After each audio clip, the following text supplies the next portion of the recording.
Lectura del Santo Evangelio según San Lucas. En aquel tiempo el ángel Gabriel fue enviado por Dios a una ciudad de Galilea llamada Nazaret, a una virgen desposada con un hombre llamado José, de la casa de David. El nombre de la virgen era María. El ángel, entrando en su presencia, dijo: Alégrate, llena de gracia, el Señor está contigo. Ella se turbó grandemente ante estas palabras y se preguntaba qué saludo era aquel. El ángel le dijo: No temas, María, porque has encontrado gracia ante Dios. Concebirás en tu vientre y darás a luz un hijo, y le pondrás por nombre Jesús. Será grande, se llamará Hijo del Altísimo. El Señor Dios le dará el trono de David, su padre. Reinará sobre la casa de Jacob para siempre, y su reino no tendrá fin. Y María dijo al ángel: ¿Cómo será eso? Pues no conozco varón. El ángel le contestó: El Espíritu Santo vendrá sobre ti, y la fuerza del Altísimo te cubrirá con su sombra. Por eso el santo que va a nacer será llamado Hijo de Dios. También tu pariente Isabel ha concebido un hijo en su vejez, y ya está de 6 meses, la que llamaban estéril, porque para Dios nada es imposible. María contestó: He aquí la esclava del Señor, hágase en mí según tu palabra. Y el ángel se retiró. Palabra del Señor. En el relato de San Lucas, recién proclamado, de la anunciación del Señor por medio del ángel a la Virgen, el evangelista nos ubica en el espacio, en el tiempo. ¿El tiempo cuál es? Es el tiempo de la plenitud. Bueno, esto no lo dice San Lucas, sino San Pablo, en la carta a los Gálatas, en el capítulo 4. Y el espacio, el lugar, es Nazaret. En la escena está en silencio Dios, omnipresente, todopoderoso. Su enviado, Gabriel, arcángel, y María, la joven virgen doncella de Nazaret, quien, nos cuenta San Lucas, está desposada con un descendiente del rey David, de nombre José. Es decir, que José es su prometido esposo y para los efectos legales es el esposo, aunque no estén viviendo juntos. El ángel la saluda con tal saludo que ha quedado desde entonces perpetuado a través de las generaciones y se ha vuelto oración. Alégrate, llena de gracia, el Señor está contigo. Alégrate. Alégrate es la traducción literal del original griego, Jairé. Jairé María, que Jairetomene ojurius metasú. Bueno, hay que decir aquí algo, ¿no? Así en griego les había enseñado el padre Andreu en una aparición a la niña de Garabandal. Y a Jacinta se le quedó grabado tanto que yo se lo escuché repetir. Todavía de cuando era niña les enseñó, sino cómo podían saber el griego. Bueno, otra de las notas de autenticidad de Garabandal. Bueno, sigo. Digo, el Jairé era un modo de saludo griego y fue traducido en latín por el modo romano de saludo que era ave, ave César, ave, ¿no? En castellano decimos Dios te salve. Bueno, podría tener un significado equívoco eso, ¿no? Si se pensara que se le desea a la que se declara salvada en el canto del Magnificat que Dios la salve, Dios te salve, en fin. Bueno, cuando a alguien se le aparece un ángel, se conmueve, si no es que se asusta. ¿Por qué? Porque es una presencia, por empezar, inesperada, insólita, pero por otro lado tiene un poder grande, emana un poder. No es que a uno se le aparezca un ángel frecuentemente, y además, manifiestan ese poder con sola su presencia, ¿no? Los niños de Fátima, según cuenta Lucia, en las memorias quedaban como exhaustos después de las apariciones del ángel. Y no hablaban entre ellos, no hacían comentarios, sino que se quedaban abrumados, permanecían en silencio. En cambio, con las apariciones de la Santísima Virgen, era todo diferente. Por lo contrario, estaban muy bien. La madre, con el poder de su dulzura, su poder maternal, su amor, les levantaba el espíritu.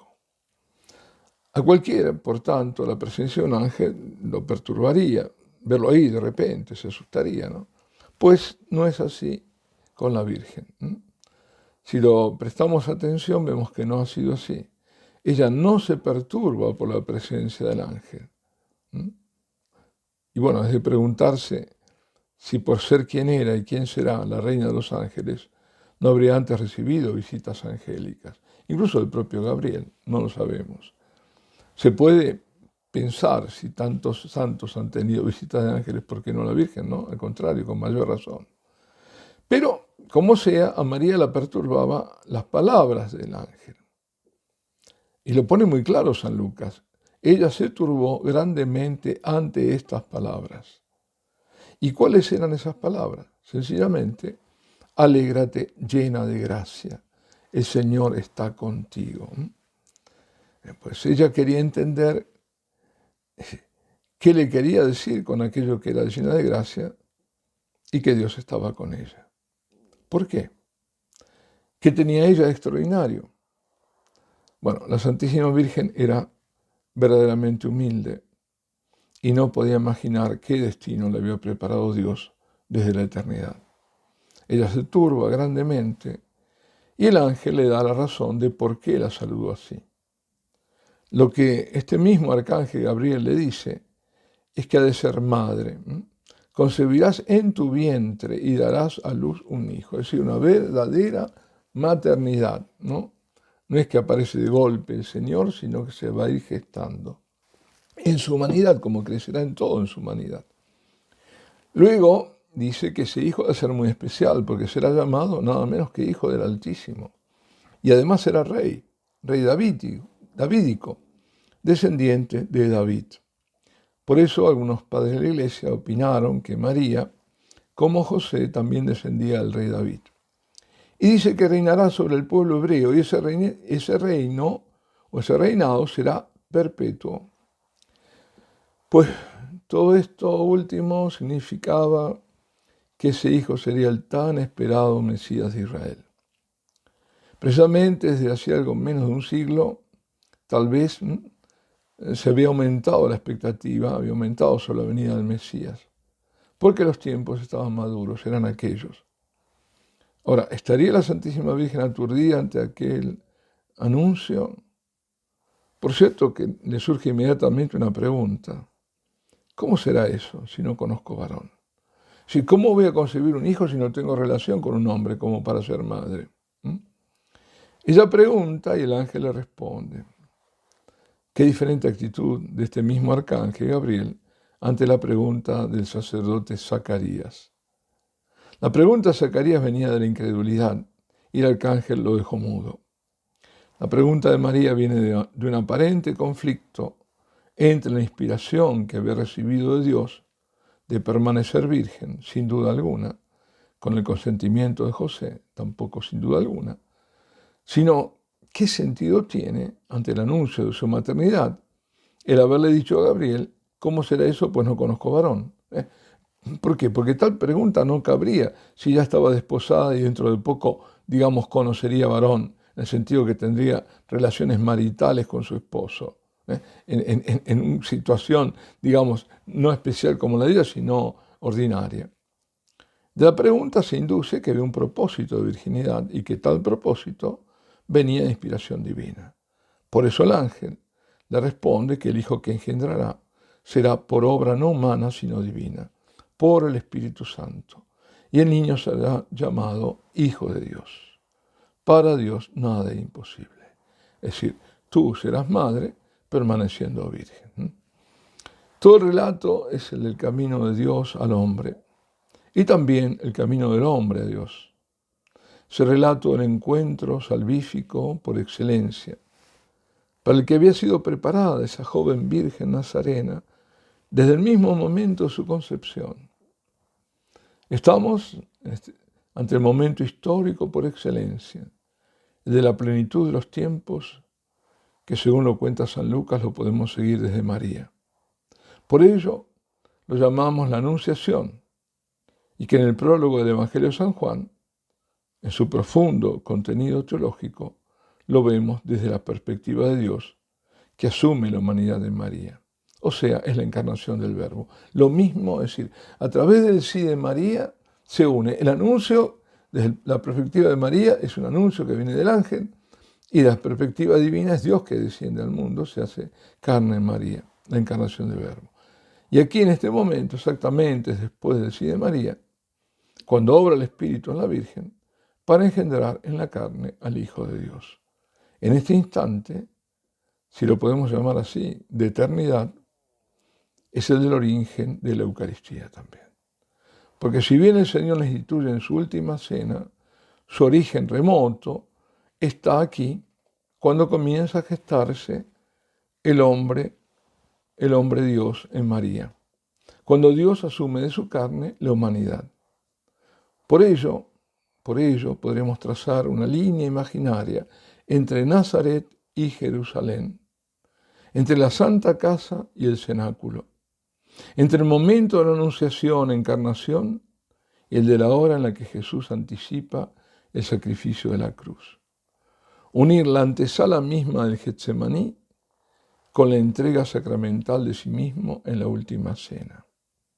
Y podremos también ver la analogía entre la acción del Espíritu Santo en la Virgen y la acción del mismo Espíritu en el sacrificio eucarístico de la misa, de la Santa Misa. Porque también ahora desciende para ser presente al Verbo de Dios, a la persona de Cristo. La Santísima Virgen ha sido llamada mujer eucarística por Juan Pablo II, y en verdad lo es.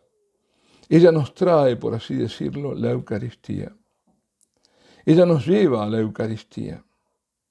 Ella, que ha sido la primera adoradora en absoluto, en espíritu y en verdad, y que habla por última vez en las Escrituras para decirnos, haced lo que Él os diga, ella.